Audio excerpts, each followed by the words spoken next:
சேலம், தருமபுரி, கிருஷ்ணகிரி, திருப்பத்தூர் மற்றும் வேலூர் மாவட்டங்களில் இன்று கனமழைக்கு வாய்ப்பு. நீலகிரி, ஈரோடு, சேலம், தருமபுரி உள்ளிட்ட 10 மாவட்டங்களில் நாளை கனமழை பெய்யக்கூடும் என்றும் வானிலை மையம் தகவல்.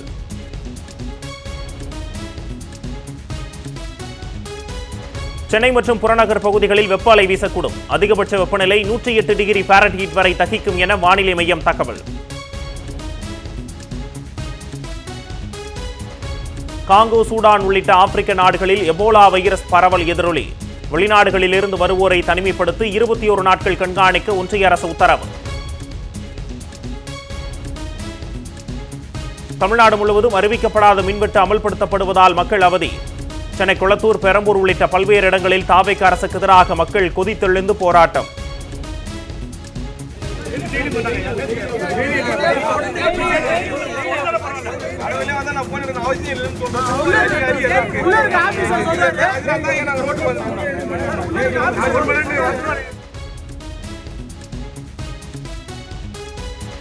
தமிழ்நாட்டின் மின்வெட்டு பிரச்சினைக்கு எதிரான ஹேஷ்டாக் இந்தியா முழுவதும் ட்ரெண்டாகி வருவதால் அம்பலப்படும் தாவேக அரசு மீதான மக்களின் அதிருப்தி.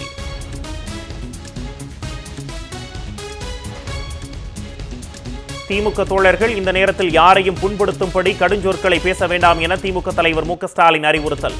நல்லதை பாராட்டி அல்லதை விமர்சிக்கும் எதிர்க்கட்சியாக செயல்படுவோம் என்றும் அறிவிப்பு.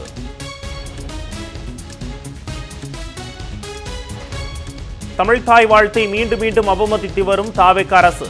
அமைச்சரவையின் 2ஆம் நாள் பதவியேற்பு நிகழ்விலும் 3ஆம் இடத்திற்கு தள்ளப்பட்டதால் மக்கள் அதிர்ச்சி.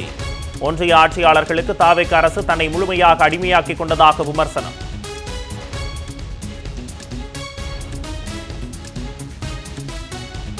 சேலம், ஏற்காட்டில் குறைந்த அளவிலான வடிவங்களை கொண்ட துவங்கப்பட்ட மலர் கண்காட்சி. ஆவலுடன் கண்காட்சிக்கு வந்த சுற்றுலா பயணிகள் ஏமாற்றம். அடிப்படை வசதிகள் முறையாக செய்து தரப்படவில்லை எனவும் குற்றச்சாட்டு.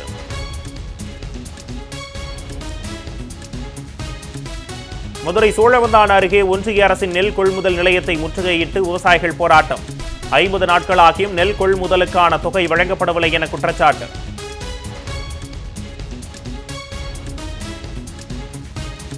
CBSE +2 தேர்வில் மறுமதிப்பீடு விண்ணப்பம் செய்ய காலக்கெடுவை நீட்டிக்க வேண்டும். ஒன்றிய அரசுக்கு திமுக கடிதம். மாணவர்களின் சிரமத்தை போக்க உரிய நடவடிக்கை எடுக்கவும் வலியுறுத்தல்.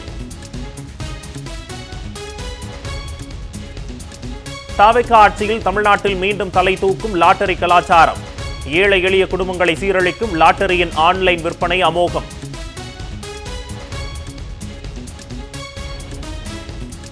திமுக கூட்டணியில் இருந்து வெளியேறி காங்கிரஸ் துரோகம் இழைத்துவிட்டது. திமுக அமைப்பு செயலாளர் RS பாரதி குற்றச்சாட்டு. தமிழ்நாட்டு அரசியலை லாட்டரி சீட்டு குடும்பம் வழிநடத்த முயற்சிப்பது வருத்தமளிப்பதாகவும் வேதனை.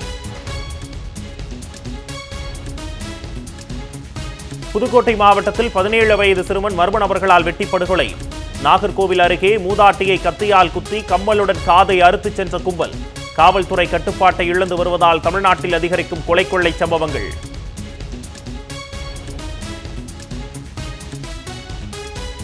மந்தகதியில் நடைபெறும் சென்னை சைதாப்பேட்டை, தேனாம்பேட்டை மேம்பால பணிகள். போக்குவரத்து நெரிசலில் சிக்கி தவிக்கும் வாகன ஓட்டிகள். பணிகளை விரைந்து முடிக்குமாறு தாவேக அரசுக்கு பொதுமக்கள் கோரிக்கை.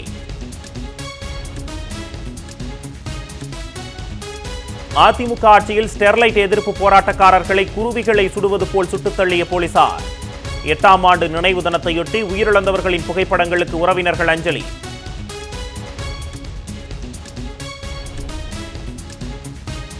திமுக தலைவர் மு க ஸ்டாலினுக்கு விசிக பொதுச் செயலாளர் சிந்தனை செல்வன் இதயம் நிறைந்த நன்றி தெரிவிப்பு. திமுக ஆட்சியில் விசிக எம்எல்ஏக்களின் நியாயமான கோரிக்கைகள் அனைத்தையும் ஏற்று அரசாணைகளாக மாற்றியதாக புகழாரம். ஆபரண தங்கம் விலை சவரனுக்கு 240 ரூபாய் குறைந்து 1,18,240 ரூபாயானது. 1 கிராம் 14,780 ரூபாய்க்கு விற்பனை. வெள்ளி விலை 5,000 ரூபாய் அதிகரித்து கிலோ 2,95,000 ரூபாயை எட்டியது.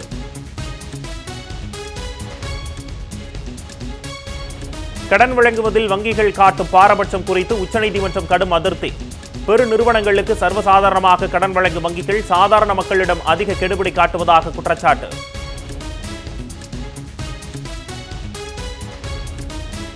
நிலத்தகராறில் புகார் அளித்த முதியவரை கொடூரமாக தாக்கிய காவல் ஆய்வாளர்.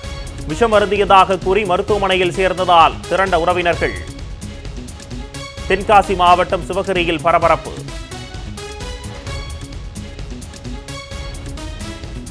முதலமைச்சர் விஜயை விமர்சித்து பேசிய சக பயணிகளை கல்வீசி தாக்கிய நபர். ரயில் மீதும் கல்வீசி தாக்கிவிட்டு தப்பிச் சென்ற நபருக்கு போலீஸ் வலைவீச்சு.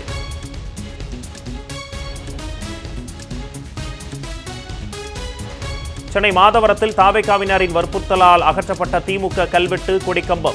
அதிகாரிகளின் நடவடிக்கைக்கு திமுகவினர் கடும் கண்டனம்.